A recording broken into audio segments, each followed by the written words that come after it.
Bien. Bueno, buenas tardes a todos.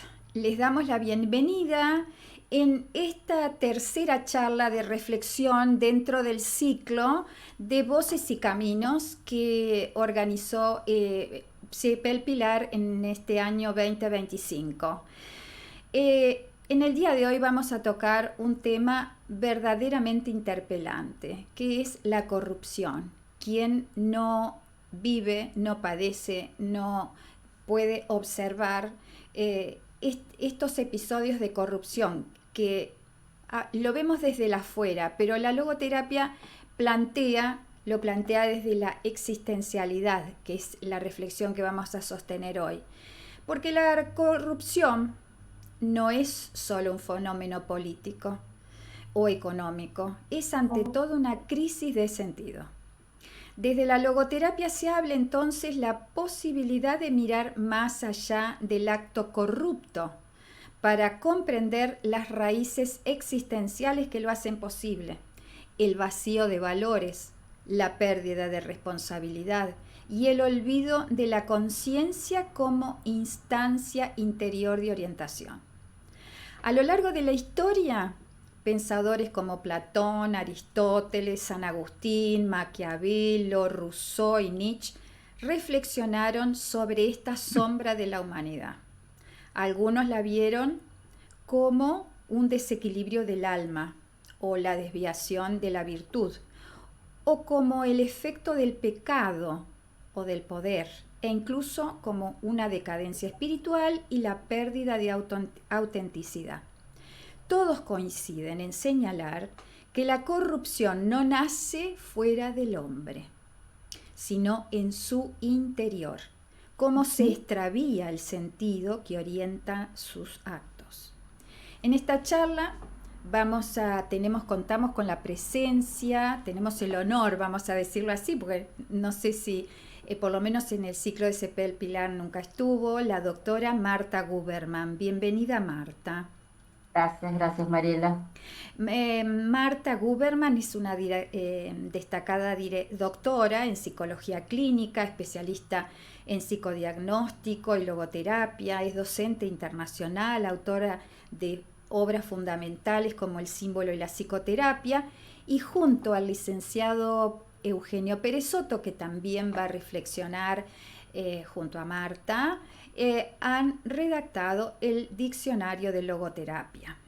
Recordemos, para aquellos que se relacionan esta vez con CEPEL Pilar o CEPEL Argentina, que son las plataformas donde ustedes podrán ver después esta reflexión, el licenciado Peresotto dirige CEPEL Argentina y es, por supuesto, el director de todos los distintos CEPELes como CEPEL San Isidro, Loyola, Armerías y bueno, CEPEL Pilar, entre otros.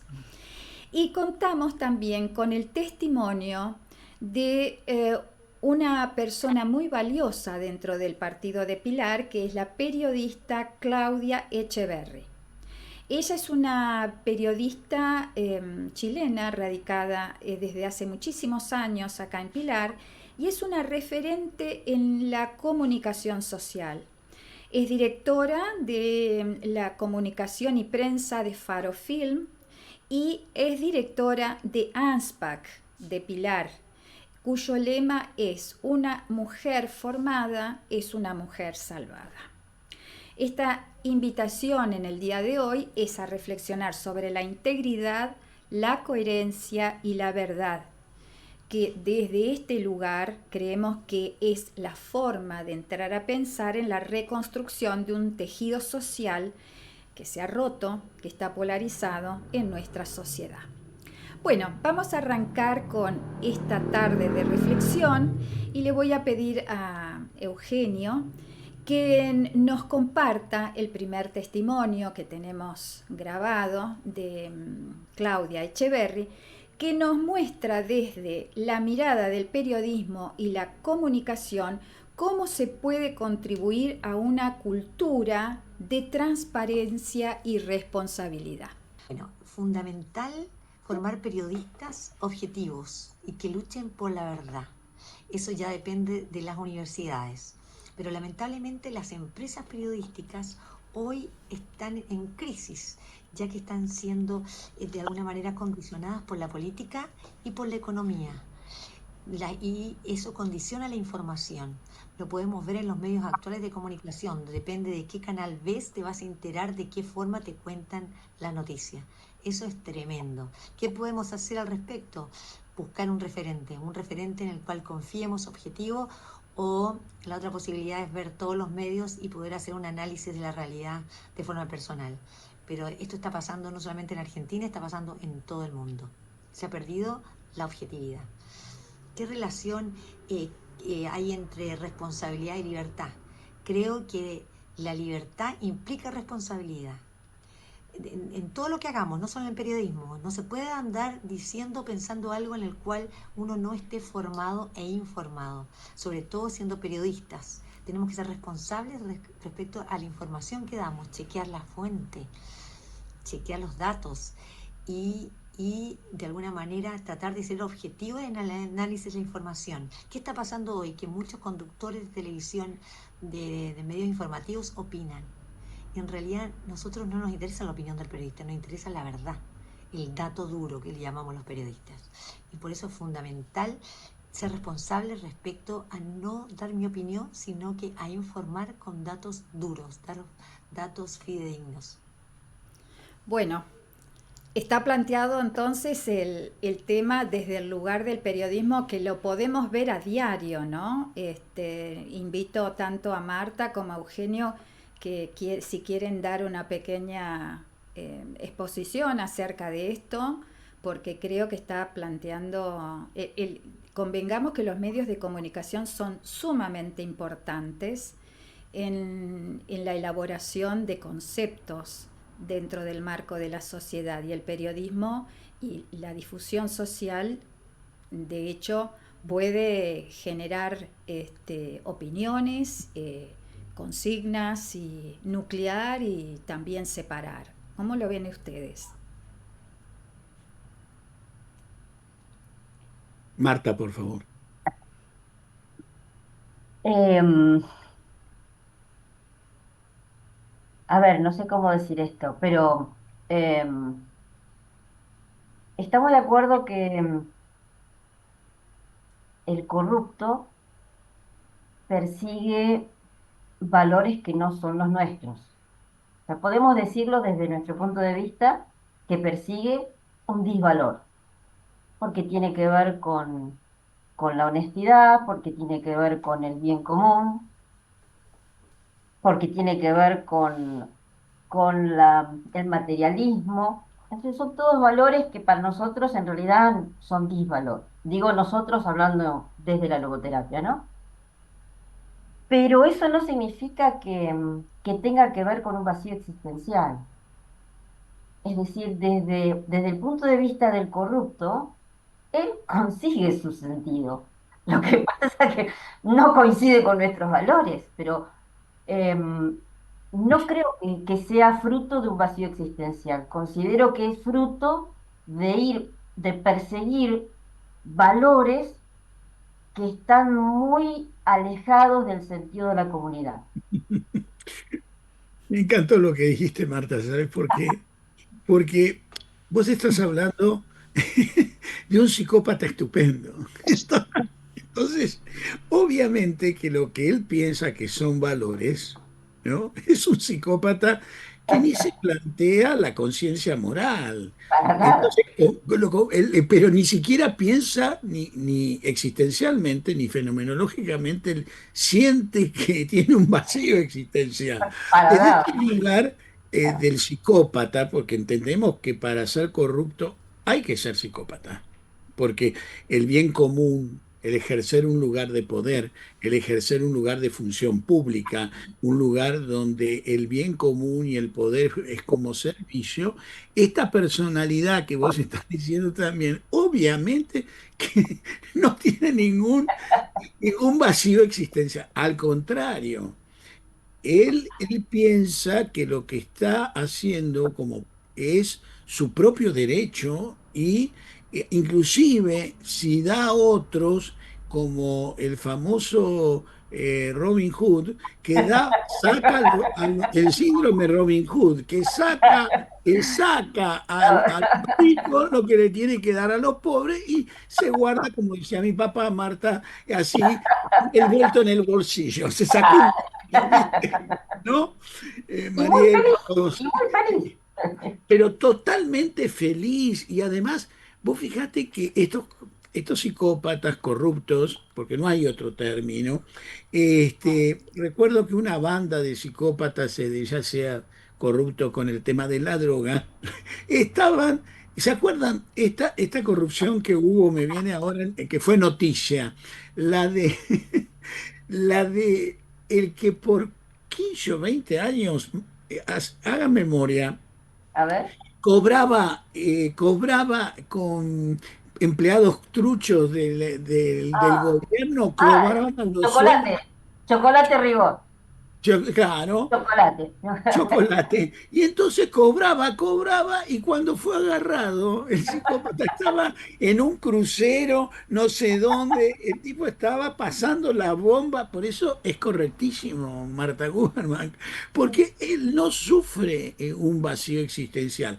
Ahora, si nos ponemos en esta del hombre y la existencia, y lo que la patología, la dimensión espiritual cuando enferma, es cuando pierde el sentido precisamente de otra edad, el sentido de justicia, de encuentro, de fraternidad, como dice Frank, todos los pueblos y todas las razas en una misma bandera, la bandera del humanismo. Entonces ahí sí, pero en la concepción, como vos lo dijiste, Marta, la corrupción no le genera ningún vacío al corrupto, para nada, y lo encontramos que estaba en pleno crucero y lo agarraron, Y ¿no? Chocolate.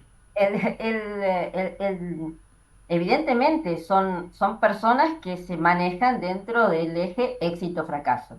Nada más. Claro, No lo saquemos de ahí. Entonces, si tiene éxito y gana lo que piensa, bueno, está feliz. Y se sentirá infeliz cuando fracasa, pero eso no tiene nada que ver con el sentido, como lo exactamente. entendemos nosotros, obviamente, ¿no? Ujú. Y ese éxito-fracaso nos habla del relativismo. Total. Fíjate, ese Total. hombre que es simplemente el Homo sapiens simplemente es un más y menos, y su mundo es el más y el menos. Entramos en un mundo relativista. Y esto es lo que él verdaderamente ejerce. Por eso me encantó tu reflexión.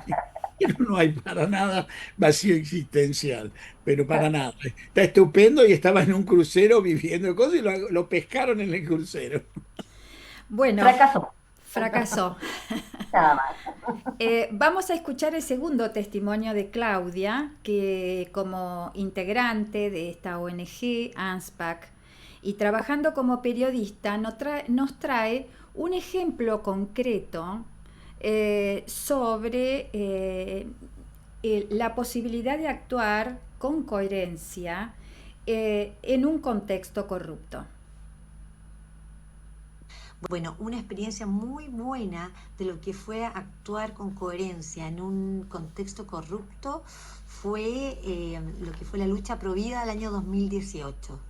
Faro Films hizo la campaña Salvemos las dos vidas en defensa de lo que era la imposición de la ley de aborto, que se empezó a debatir el año 2018. Ahí nosotros teníamos un ambiente sumamente adverso. La Cámara de Diputados, que iba a empezar el proceso, estaba muy a favor del aborto. Bueno, en la Cámara de Diputados se perdió, ganó el aborto, pero en senadores ganamos, por lo tanto no se impulsó la ley de aborto, y ese fue, la verdad, un triunfo de la comunidad. ¿Por qué? Porque ahí, a través de una campaña organizada de parte de organizaciones y una productora, pudimos de alguna manera movilizar a la opinión pública, que salió a las calles y creó lo que se llamó esta famosa ola celeste, esta ola celeste que revirtió este voto. Lamentablemente, en el año 2020, en diciembre, nuevamente impulsaron esta ley y fue aprobada. Y ahí nosotros tratamos de alguna manera despertar a esta ola celeste, pero hubo mucha plata de por medio y terminó en el Senado aprobándose esta ley nefasta del aborto. Pero bueno, Bueno, un caso muy concreto, un trabajo social A ver, muy... ¿por qué habla de contexto corrupto? Y Bueno, no cuando está ella para explicarnos, pero se refiere a que en el Congreso aceptaron sobornos para votar de determinada manera. Y ahí está diciendo que hubo mucha plata. hubo mucha plata, sí, Ahí habla y hace notar el tema del dinero, del voto O sea, comprado. sí, perfecto. sí, No me quedó claro, por eso lo pregunto. sí. Sí, por el voto comprado. Entonces, Sí, corrupción total, claro. Sí, bueno, a ver, quienes más o menos vamos siguiendo los movimientos políticos y vamos siguiendo también dentro de un marco, a mí me gusta mucho a conceptualizar a nivel personal, no tanto de información, sino personal, el contexto de lo que es la vida política de este país y de todos los países. Sabemos que hay un marco de corrupción muy interesante. El dinero, el poder está directamente asociado y la falta de valores que le podemos decir que está dentro de este contexto psicótico, que no es una carencia de la falta de sentido, pero lo cierto es que está todo entrelazado. Entonces a mí lo que más me interesa que ustedes me cuenten es precisamente qué rol juega la conciencia como órgano de sentido frente a las tentaciones del poder y la conveniencia. pero Marta, ¿qué pregunta nos está haciendo acá la licenciada Mariel? Marta, Claro, porque si lo planteamos desde un contexto no saludable, donde en realidad estamos diciendo ese corrupto está dentro de la lógica de su pensamiento, no hay vacío existencial, es un tema de falta de valores. Me parece que es bastante desesperanzador la mirada, ¿no? Entonces tenemos que entrar a reformular desde qué lugar podemos nosotros como actores sociales en este marco de responsabilidad y de compromiso que en algún punto la teoría de Viktor Frankl nos interpela, qué podemos comunicar desde este lugar de la logoterapia, ¿no? quien quiera. Euge, vos. Bueno, uno y uno. Yo pienso que la pregunta, diríamos que ante la reflexión de que estamos hablando desde personas psicópatas, primer punto, donde la conciencia, diríamos, la conciencia moral no es que tienen los oídos sordos a la voz de la conciencia, tienen los oídos sordos al golpe de vista, que fíjense, una definición muy linda de la conciencia, ¿no? Que Frankel en La presencia ignorada de Dios, ¿no? Que en un golpe de vista, en un golpe de vista, que me encanta porque es plena intuición fenomenológica, te muestra el bien que podés hacer, el mal que podés evitar, ese golpe de vista del valor, está totalmente, diríamos, eh, olvidado, reprimido, llamarlo bloqueado, no está considerado en su conciencia. Pongámosle lo que sea, no está considerado, porque estoy hablando en su conciencia, no está considerado, porque ahí está el punto de la propia libertad. Entonces, ahí le digo a Mariela, Mariela, nosotros acá reunidos estamos buscando, y en este encuentro, estamos buscando precisamente un espacio de reflexión que nos lleve a la luz de la libertad y la responsabilidad en la conciencia para el bien común.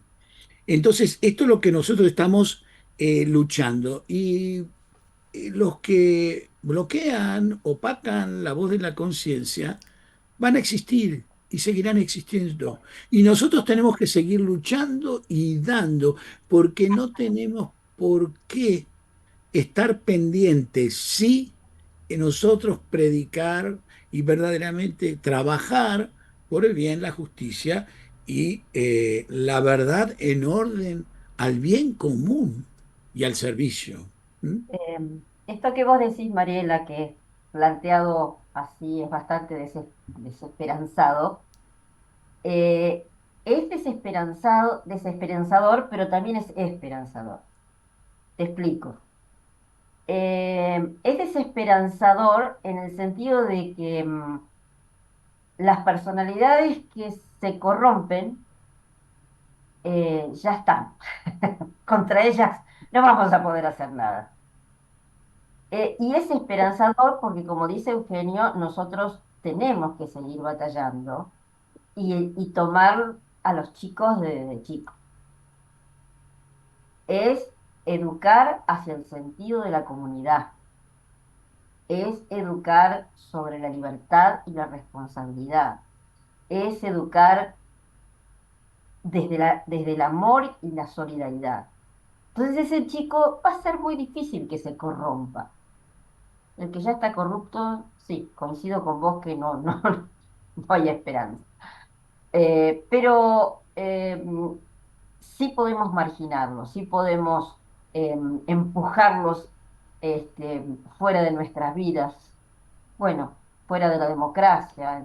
Para eso está la batalla que tenemos que dar siempre, ¿no? Mm. En todos nuestros ámbitos, en cada uno de los ámbitos en el que cada uno de nosotros esté. Los, los políticos en su ámbito, los docentes en su ámbito, los terapeutas en su ámbito. Mm. Cada uno Sí. Eh, Acá, Mariela, y acá entra mucho el valor de la justicia. tal cual, tal cual. El valor de la justicia es lo que va a hacer que podamos, verdaderamente en orden a la justicia, seguir trabajando por el bien común, por por la dignidad de la persona humana, y la justicia hace que vayamos educando en dar a cada uno lo que le corresponde. Y eso que dar cada uno le corresponde es ejercer el propio derecho del sentido de la vida, de la dignidad humana y el derecho a todo lo que la persona tiene, el derecho al trabajo, el derecho a la salud, el derecho a la educación, el derecho precisamente a una vida digna. Y ahí vamos nosotros. ujú. Bueno, No, perdón, y sin olvidar que, como dijo Franco, la humanidad se divide en honestos y Dos, deshonestos. pero la tenía clara.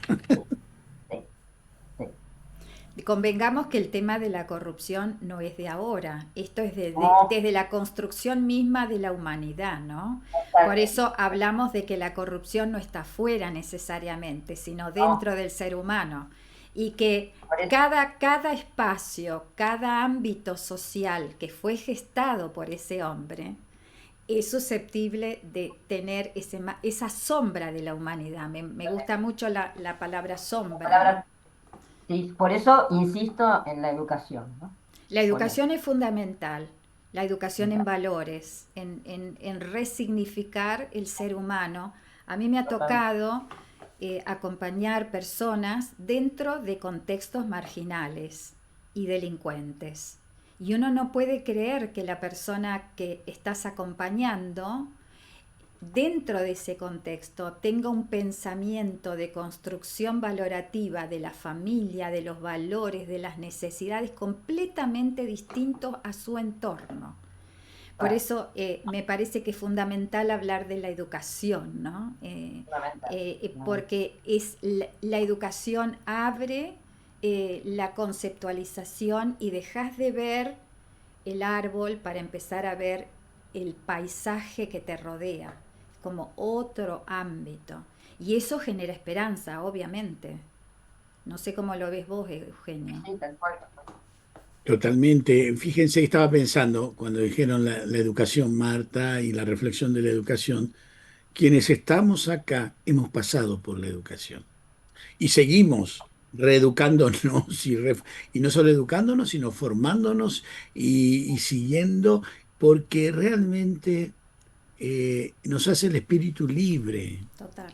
Cuanto más educación, más formación, más podemos ejercer nuestra libertad. Y al ejercer nuestra libertad, y me acuerdo de la máxima logoterapéutica de Víctor Frankl, ¿no? Vive como si vivieras por segunda vez y como si la primera vez hubieras hecho todo tan mal como estás a punto de hacerlo, es decir, alerta con la conciencia, saca experiencia, pero como si hubieras hecho todo tan mal, me impactó eso. Como estás a punto de hacerlo. Es como que vas a dar el paso y te alerta la conciencia. Y bueno, algunos se olvidan de que dan el paso y la alerta siguen nomás. Yo creo que esto nos permite la trascendencia en la dimensión espiritual como personas. Total, Vuelvo al bien común, ¿no? A la Sí, comunidad. total. totalmente. Bueno, vamos a escuchar el tercer testimonio de Claudia que habla de lo que significa vivir con integridad y cómo se traduce en la vida Bueno, cotidiana. vivir con integridad para mí es respetar la escala de valores en que uno fue formado, en el ámbito en que fue formado. Respetar esa escala de valores, el respeto por la dignidad humana, el respeto por la vida, el respeto por por el trabajo del otro. Y creo que es fundamental basarse en una educación ética. Y si me pregunta, la siguiente pregunta es qué tipo de educación ética o existencial podría prevenir todas estas malformaciones en lo que es la transparencia y la corrupción. Creo que es fundamental, no sé, yo me baso en la doctrina social de la Iglesia. Creo que es una ética humana sumamente saludable, inspirada en Dios para aquellos que somos católicos, pero también obviamente que se adapta a cualquier persona, que tiene que ver con primero los tres principios de esta doctrina. La, el principio de bien común. Nosotros vivimos una sociedad y en una sociedad tenemos que de alguna manera integrarnos y respetarnos unos a los otros. Por eso las sociedades logran acuerdos en valores que todos tenemos que respetar. Además del principio de bien común está el principio de solidaridad que tiene que ver con la interiorización de este bien común, dándonos cuenta de la interdependencia que tenemos unos con otros. Como dijo hace poco la película Eternauta, no nos salvamos solos. Y eso es importante, reconocer el rol que todos tenemos que aportar para que esta sociedad se potencie y saque lo mejor de sí desde lo que sabemos, desde lo que podemos aportar.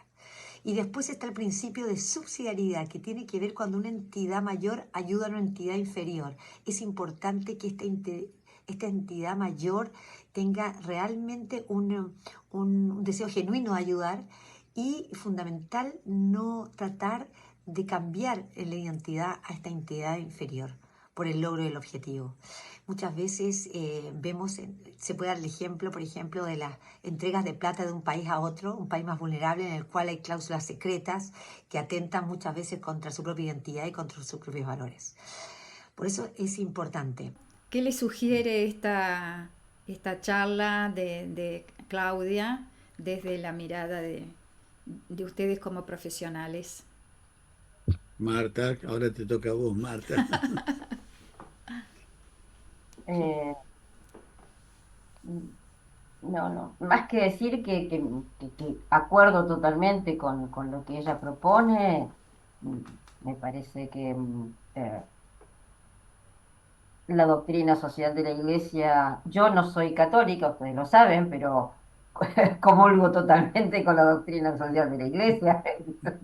Pasa Entonces, que Está bueno que lo digas en este tiempo, Marta, porque esto precisamente una de las características de este tiempo es esta cosa de la polaridad, ¿no? Y los hechos sociales que van sucediendo hace que muchas veces nos olvidemos de que más allá de nuestras creencias religiosas, nuestro posicionamiento filosófico, político, somos parte de una humanidad que vive, que siente, que sufre, que tiene alegría, que tiene esperanza, desesperanza, pasa por todos estos estadios. Así que me parece fantástico que vos digas desde tu lugar, eh, no, yo creo que los pilares del amor, la solidaridad y este concepto que yo no lo tenía en cuenta, realmente me parece muy, muy, muy importante. Son pilares para una comunidad. sí, totalmente. ¿Saben que estoy pensando? Me fui un poquito al campo de concentración de Víctor Frankl y el pedacito de pan que compartían. Ah, ¿No? Pedacito de pan que fíjense en esa situación tan límite, tan desgarrante y a la vez cuando dicen como que compartían ese pedacito de pan, Ujú. que compartían el poder estar juntos, porque la logoterapia es una experiencia individual que la hace Víctor Frank, pero es también grupal, comunitaria. ¿Eh? Siempre se tuvo algún recelo de decir que era comunitario. Es personal y comunitario, porque si no nos estamos olvidando de la relación de otra edad, la relación yo-tú, Ujú. grande, Buber. Entonces, la logoterapia invita al encuentro, a la justicia y a la solidaridad del otro y del cuidar al otro y estar y acompañarnos. Entonces, qué importante esto de el bien común, la justicia, la paz. Fíjate, o fíjate Sí, que Frank, o la logoterapia, vamos a hablar en términos teóricos, ¿no? La logoterapia es una psicoterapia basada en la filosofía existencial. Total. realmente. Para la filosofía existencial, el hombre es un ser existente, es decir, no vamos para adentro, al contrario, salimos al mundo. De ahí esta otredad de la que habla Eugenio es tan importante. Y por eso uno, como decía también Claudia. la periodista, no, Claudia, Claudia, Claudia. Claudia, no nos salvamos solos, ¿no? Sí. No, no. Y además en esta relación yo-tú de otra edad, encontramos el sentido. ¿Y por qué las personas se Ah, neurotizan? ¿Por qué las personas se neurotizan, entran en trastornos? Porque precisamente cortan la relación yo-tú. Hay un gran vacío y hay un gran sinsentido porque no hay ámbito de encuentro y la relación yo-tú. Y la relación yo-tú es lo que nos hace ser verdaderamente encuentro y es donde no verdaderamente estamos sanos. Ujú. La logoterapia presenta un ser humano sano, llamado a la vida, al encuentro y a la trascendencia tal cual. que, por ejemplo, dice, la frustración existencial no es patológica en sí misma, pero puede generar patología. Entonces, cuando él habla, cuando Freud ya dice que la frustración es la neurosis, ahí dice, no es patológica en sí misma, sino puede generar patología. Entonces, ¿qué está diciendo ahí? Que nosotros naturalmente tendemos a la vida. ¿Y cómo nos podemos enfermar cuando no hacemos ese encuentro existencial yo-tú? ¿Eh? Y ahí es donde está la fuerza del análisis existencial de Frankl, donde precisamente salva al hombre de el pensar colectivista, el vivir solo el hoy, el fanatismo, el fatalismo, el bloqueo de su propia libertad y ser llevado y no decidir. Y hay una expresión muy linda que realmente me gusta, que sería poder llevar mi vida con mis propias manos. Mm. Eso es la libertad. Bueno, vamos con la última reflexión de Claudia Bien. sobre la responsabilidad que tiene cada ciudadano más allá de los grandes casos en las decisiones diarias. Bueno, creo que como ciudadanos, en nuestra vida cotidiana, ¿cómo podemos aportar? Primero, creo que es fundamental darnos cuenta que tenemos que manifestarnos por nuestras defensas y nuestros valores, sobre todo en un periodo en que estamos viviendo muchos atentados contra nuestras creencias básicas y nuestros valores más importantes. Tenemos que salir a la calle, como lo hicimos el 2018, defender la vida, defender a nuestros niños y defender todas aquellas leyes que atentan contra nuestra propia realidad. Segundo, creo que es importante colaborar en algún momento de la vida de forma desinteresada y ad honorem en una ONG. Creo que es una gran experiencia que te aporta el conocimiento de una realidad distinta a la que uno vive y nos da la posibilidad de ser generosos y entregar un conocimiento y potenciar esa ONG, perdón, a esa entidad. Nosotros con ANSPAC les cuento, ANSPAC es una ONG que está hace más de 10, 20 años, 20 y tantos años acá en Pilar.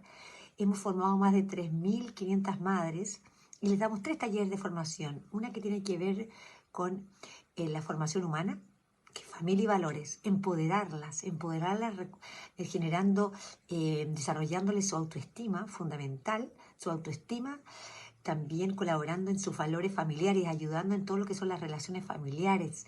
Segundo, tendamos un taller de formación espiritual. Nosotros buscamos que ellas sean seres que piensen más allá de esta vida, sino que con trascendencia, que piensen que todo tiene un sentido trascendente, y en la medida en que desarrollan este sentido trascendente se sienten más el sentido. Bueno, la fe nos da más seguridad, nos sentimos apoyados por Dios, por este ser superior en que nos acompaña y nos ayuda.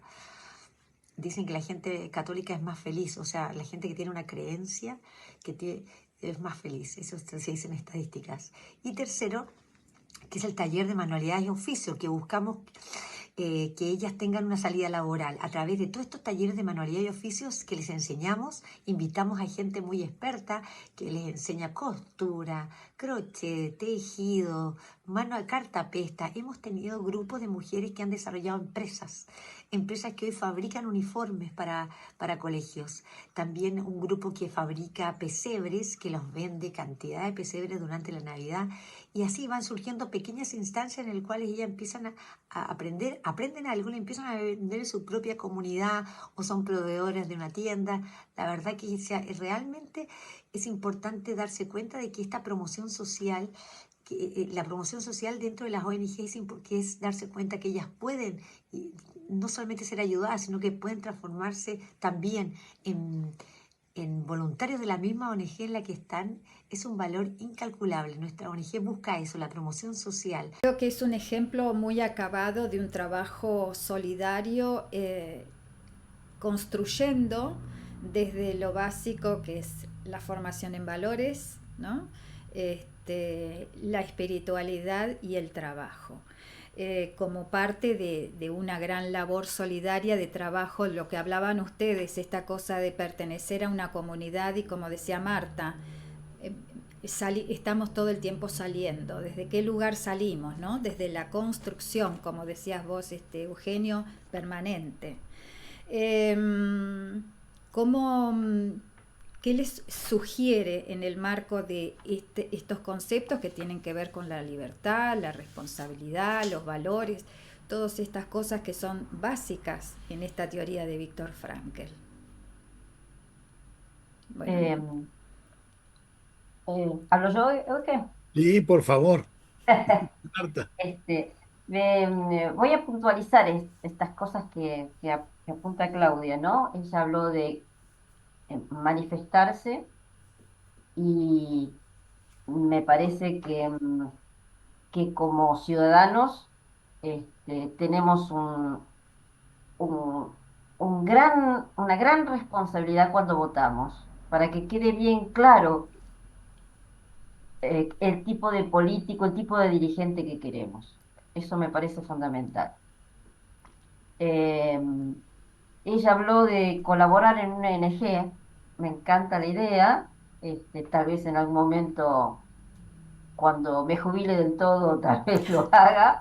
Mientras tanto, creo, como dije antes, que cada uno trabajando desde su propio ámbito, ¿no?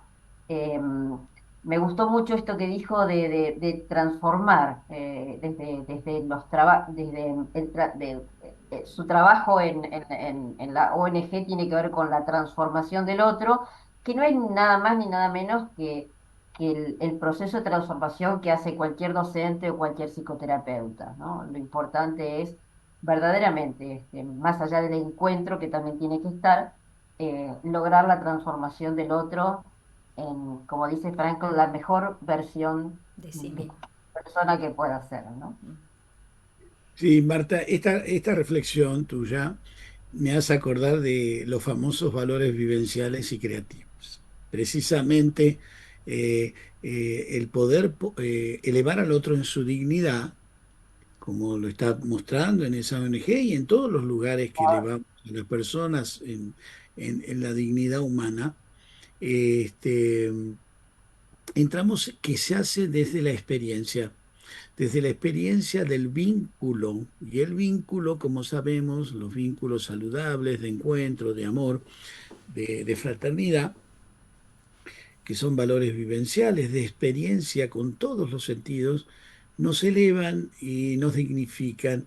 Y lo maravilloso de cómo surge naturalmente cuando una persona se siente querida, valorada, amada, considerada, cómo surge la creatividad, ¿no? Naturalmente la creatividad es la expresión de una vida sana, afectiva, vincular, espiritual, de una vida que nos lleva a la dimensión precisamente de dar al mundo, Mm. dar al mundo. El dar al mundo es una experiencia tan rica porque salís de ese individualismo, salís de ese lugar de quedarte pegado, de la inmanencia, para encontrar la trascendencia que no es solo, que es en otredad, en relación con el otro. Y esa creatividad, pero una creatividad que no viene de un concepto, viene de una experiencia de encuentro y de vida, y eso potencia más vida. Ujú. Qué lindo, Eugenia, lo que decís. Bueno, no sé si quieren hacer una reflexión final como un corolario antes de abrir la posibilidad de preguntas de parte de Mariano, Miriam, Beatriz. Abran los micrófonos y los invitamos a escucharlos con preguntas o todo lo que ustedes quieran reflexionar sobre este gran tema.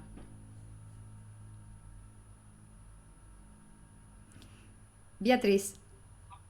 Sí, buenas noches a todos de nuevo. A mí la verdad que me está preocupando últimamente, por experiencia personal, por mi nieto, los valores en que los padres intentan formarlos, y yo desde el lugar que me toca también, que coincido con lo que los padres le dan, en este caso al niño, y que a veces se dan de patadas con el colegio, no con el colegio institución, sino con algunos compañeritos del colegio. Pongo un ejemplo, ¿cómo se hace, no? Para que, por un lado, un nene de 6 años, como es mi nieto, recibe determinada formación de acá, pero se choca con un mundo, con algunos compañeros, donde uno dice, ¿cómo es posible que haya padres que digan esto?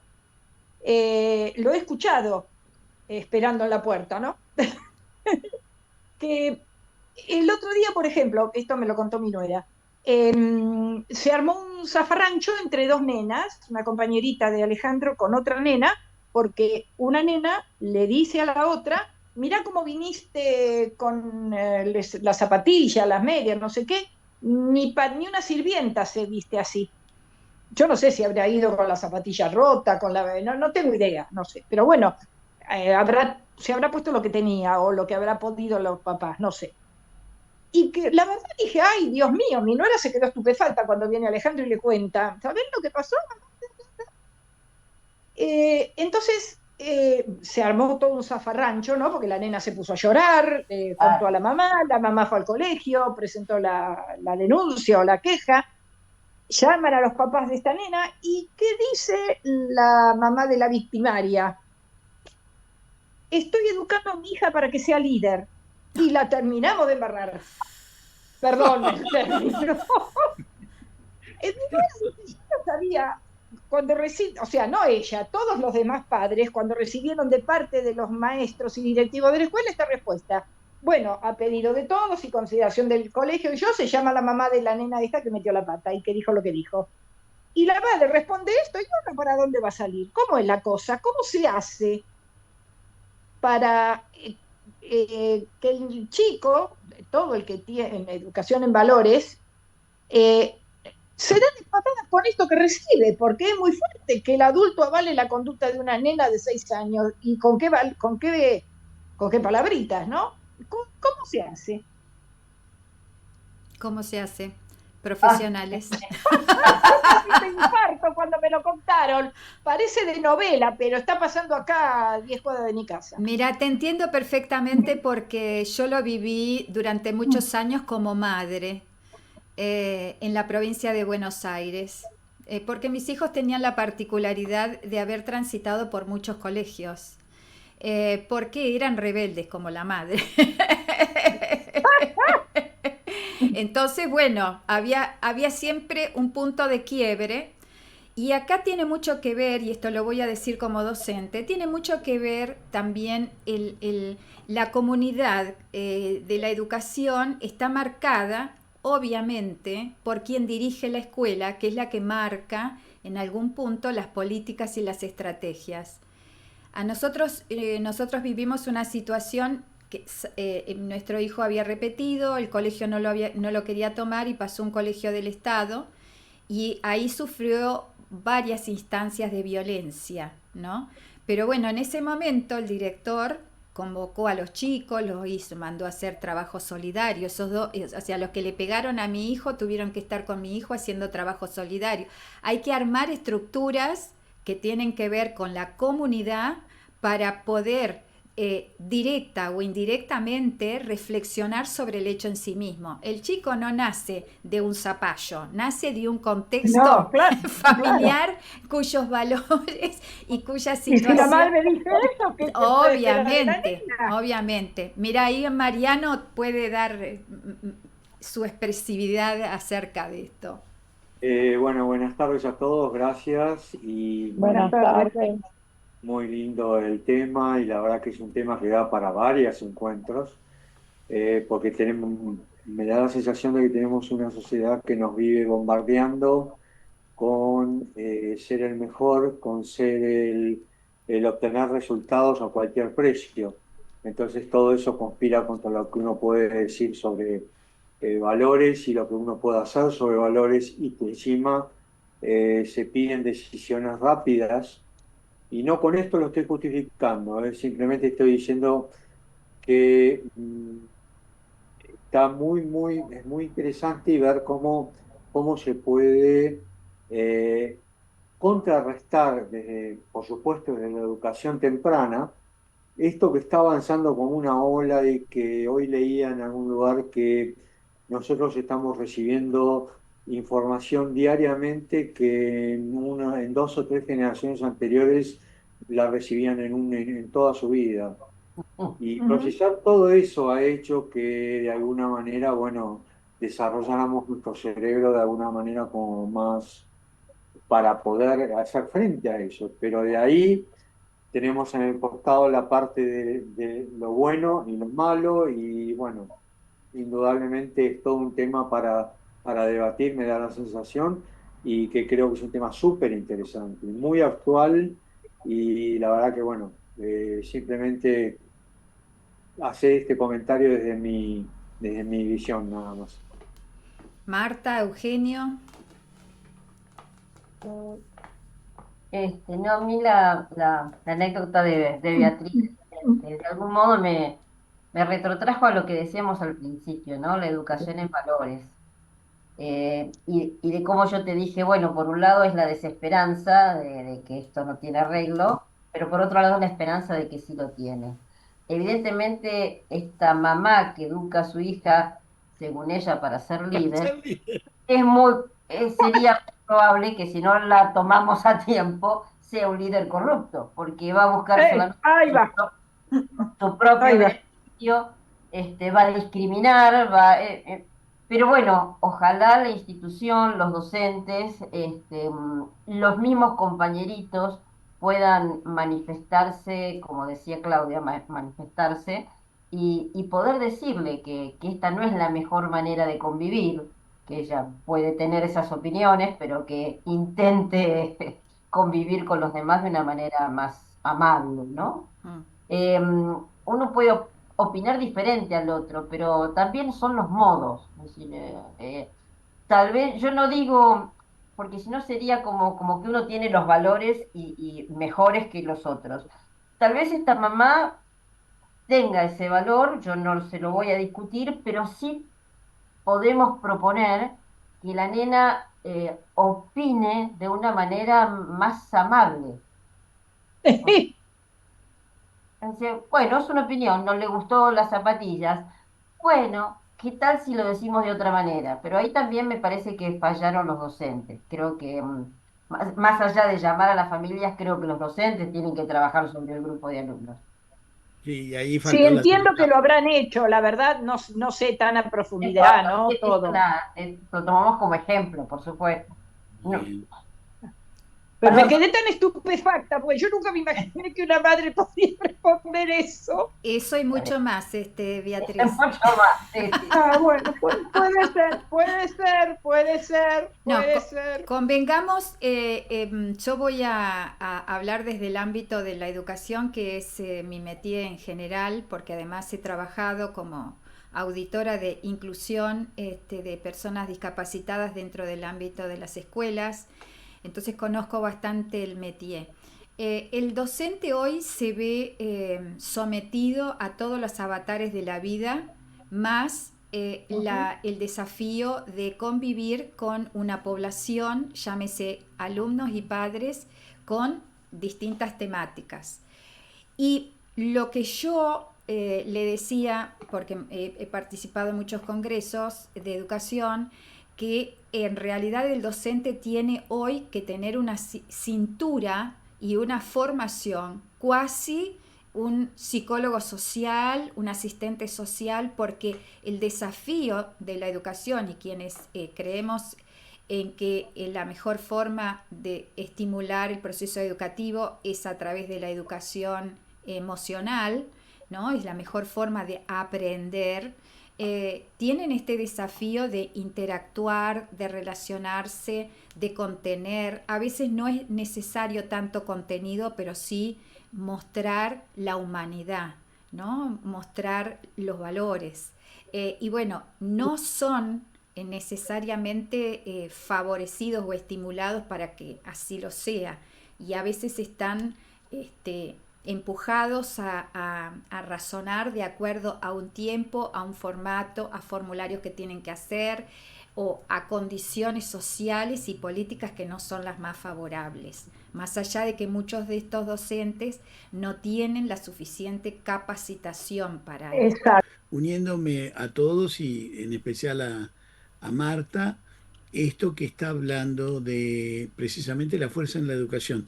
Y en el ejemplo que tenemos, que es un clásico, la logoterapia en su análisis existencial nos presenta la famosa, ya conocida, pedagogía del sentido, que nos lleva a la pedagogía del encuentro.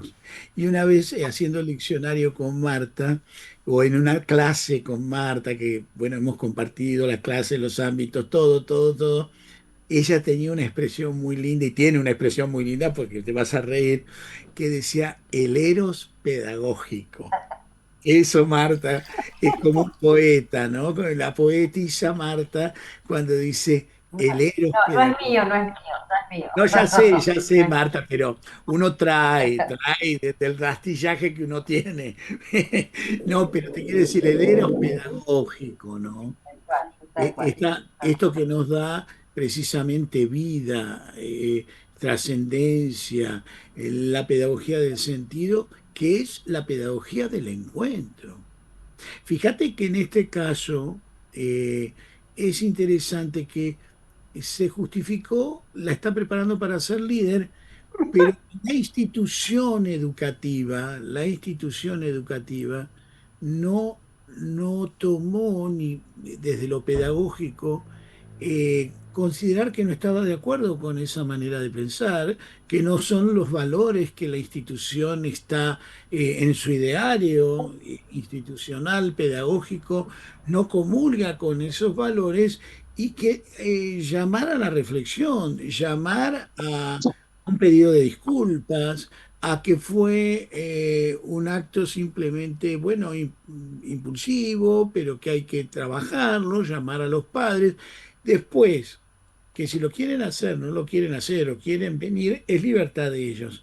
Pero allí falta la institución educativa, precisa en la pedagogía del encuentro y del sentido, para llamar a la reflexión en la educación de valores y que toda institución educativa tiene un ideario de valores a seguir. Debería tenerlo.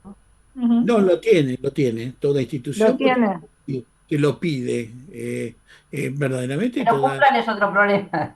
Es otro problema. Él te lo pide precisamente toda la Ajá. toda currícula precisamente tiene los fundamentos filosóficos y pedagógicos antes de bajar todas las materias correspondientes a la currícula. Entonces, toda carrera, y además toda institución educativa debe ante el Ministerio de Educación de la Argentina Ah, presentar su ideario claro. de valores de la institución. Entonces ahí es cuánto, frente a esto que incomoda, frente a esto que lo tomamos como algo, cómo es una gran oportunidad para seguir enseñando y educando, ¿no? Como estamos hablando precisamente de educar para la vida, el sentido y el encuentro. Además, yo creo que tienen que cuidar no solo a la personita que genera el problema, sino al resto de la comunidad. Tal cual. Cuidarlo desde lo físico, desde lo emocional, desde lo psíquico, desde todos lados, ¿no? O sea, como persona, como una entidad, no solamente manejarse con la currícula del año que corresponde, el año lectivo que corresponda, ¿no? Totalmente, totalmente. Bueno, Hace sí, una pequeña anécdota, hace muchísimos años, mi hijo ya tiene 45, y él estaba en la escuela primaria. En el grado de él hubo una expresión hacia una nena que tenía un defecto físico, hubo alguien que la burló. Y la conducta tanto de la institución y especialmente de los dos, porque eran dos maestros de grado, fue eh, parar todo, sentarse y reflexionar. No, no se trata de decir eso no, con el dedito así. Reflexionemos, a ver qué está pasando acá, qué es lo que no te gusta, qué es lo que no podés tolerar, qué es lo... Me parece que eso es, él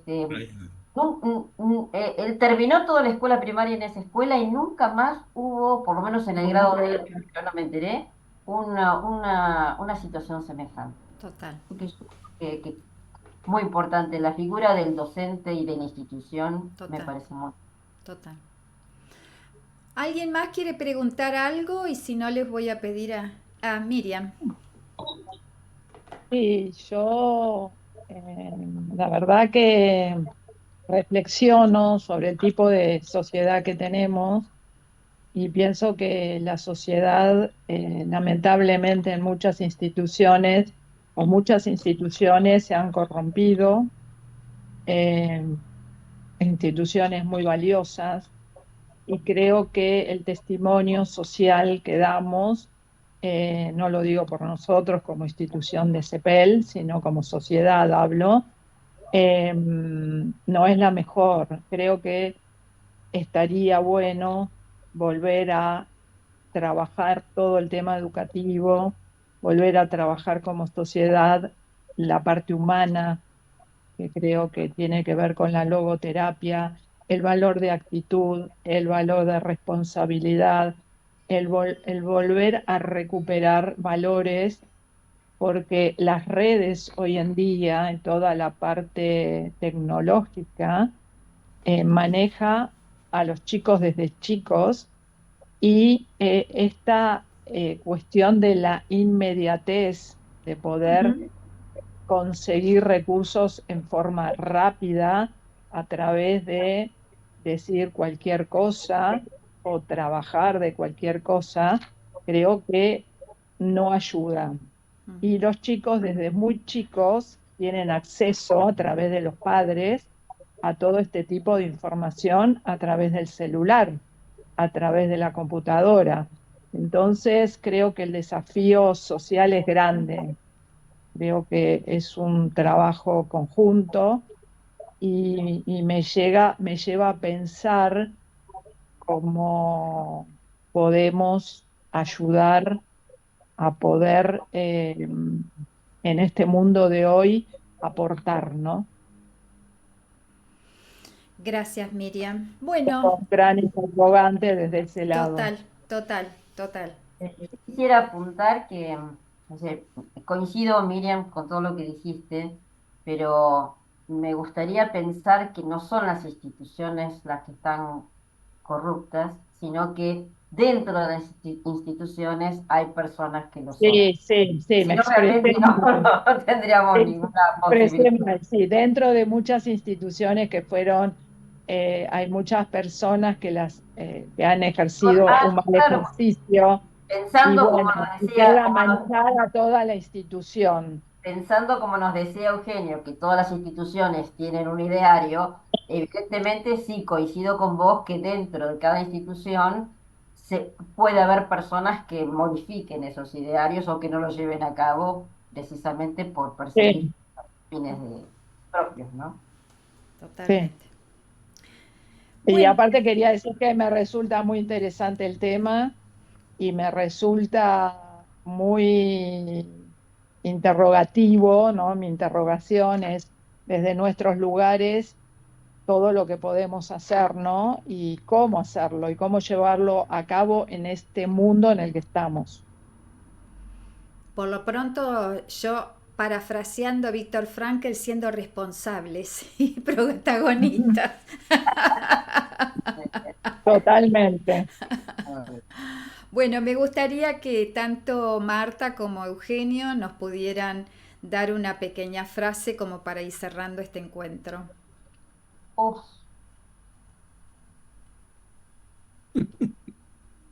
difícil poner todo en una frase, pero yo lo voy a transformar en un agradecimiento. Me encantó la invitación, le agradezco muchísimo. Me encantó charlar de este tema.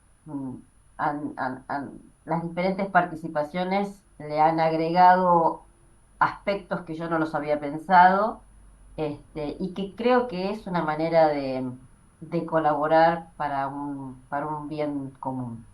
Así que muchísimas gracias por el espacio y muchísimas gracias por invitar. Por Gracias, favor. Marta. Es un honor para nosotros tenerte en este espacio, de verdad te lo digo. Eugenio, Gracias. Muy agradecido también, ya que Marta, como siempre, cercana, humana y realmente agradecido de compartir con ustedes que nos conocemos con el grupo acá, pero con Marta para mí es un gusto compartir un panel, me entusiasma, me genera alegría, cariño, todo lo que sentimos. Y ¿sabes qué? Me hace acordar esto Hola. como frase, lo mío es así, ¿no? El sentido del humor, digo, lo que decía, ¿te acuerdas? El famoso Gil, el maestro judío. Si no lo hago yo, ¿quién lo hará? Si no lo hago Ahora, ahora, ¿cuándo lo haré? Y si lo hago para mí mismo, para mí, ¿quién ¿para soy? quién no? Claro, yo creo que esto, que Esa es es la síntesis, esa es la la síntesis. síntesis de la humanidad y que la síntesis que viene también de la Torá. No podemos negar la palabra de sabiduría humana que tiene la Torá y realmente ilumina y sigue iluminando al mundo porque la Torá es humanismo por excelencia. Y total. creo que el mensaje es que si no lo hacemos ahora, en el aquí y ahora, y si no lo hacemos por los otros, quedaríamos tan mediocres ante una civilización que nos muestra la decadencia, pero nosotros somos parte de esta civilización de la vida, del encuentro y del amor, que es lo maravilloso de compartir, más allá de las confesionalidades y más allá de todo, el encuentro de la persona humana para trascender en el sentido. Gracias, Marta, gracias a todos. Un placer. Gracias, gracias. Bueno, y así cerramos este ciclo de estas tres charlas. Y bueno, nos veremos en el 2026. Igualmente, Cepel Ah, Pilar, bueno. seguimos trabajando en forma silenciosa, acompañando a personas dolientes en este trabajo que hemos emprendido desde el 2020 y que de verdad nos permite trascender como personas, como comunidad también. Y a veces me he preguntado, acá hay dos integrantes de CEPEL, Pilar, Mariano y Miriam, yo me pregunto cuánto le podemos ayudar al otro como que ellos a través de su realidad nos enseñan a nosotros, ¿no? Y aclaremos que trabaja Totalmente. con población vulnerable, de bajos recursos y de manera, como decía aquí Claudia, ¿no? La que está, la periodista, participar de manera desinteresada, gratuita, escuchando y acompañando. Obviamente, Marta, desde el único espacio que estamos, desde la logoterapia de Víctor Frankl. Tal cual, tal cual. Muchas gracias, nos vemos pronto.